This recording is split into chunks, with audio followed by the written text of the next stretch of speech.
The Ash-Path Pilgrim. My name is Aryan Soulhaven, and I was born in the sky city of Vylor, a city that never touches soil. Our floating domes drift through upper warm currents like sleeping whales. We breathe filtered star air. We walk on glass-spun bridges that hum when the wind shifts. But the day the star compass bloomed, a flower of living light growing in the palm of my hand, my life ended as it was, and a new one began. The elders said it was a summoning. The compass only blooms for those chosen by the forgotten road. And so I left Vylor, to follow a path no sky dweller had taken in more than 800 years. They called it madness.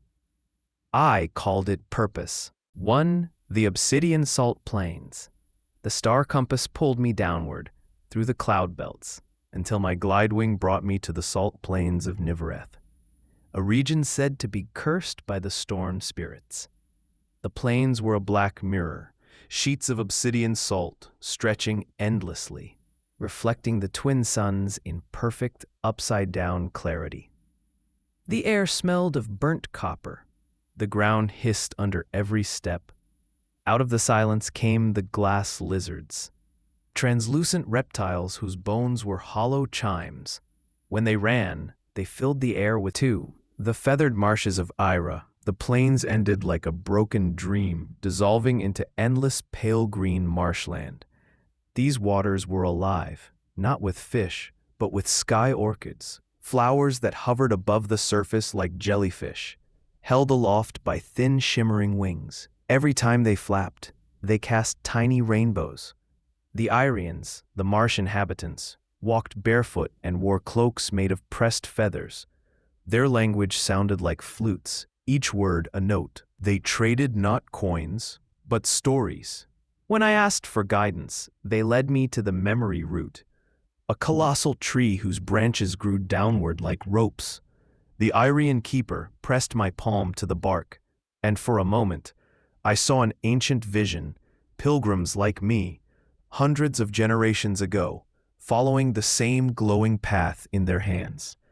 Challenge 2 passed, except that I was not the first, and the compass pulsed again. 3. The Veiled Rift. The final region was a canyon, carved so deep the suns never touched its bottom. Mist rose like slow smoke from violet moss fields. Flying beasts, void mantas, drifted silently between the ravine walls, their wings scattering pale blue dust that tasted like mint and lightning. The compass quivered, then died, its light snuffed out. I panicked. Had the journey been meaningless? Yet from the depths, a voice rose, not spoken, felt. You were never traveling to a place. You were traveling to become one. The mist coiled around my hands and fused with my skin. My blood glowed. I understood. The destination was not a location. The road was a transformation. Challenge 3 passed. Become what the world needed. Epilogue. Return. When I climbed back in the sunlight, my shadow was gone. My steps made no sound.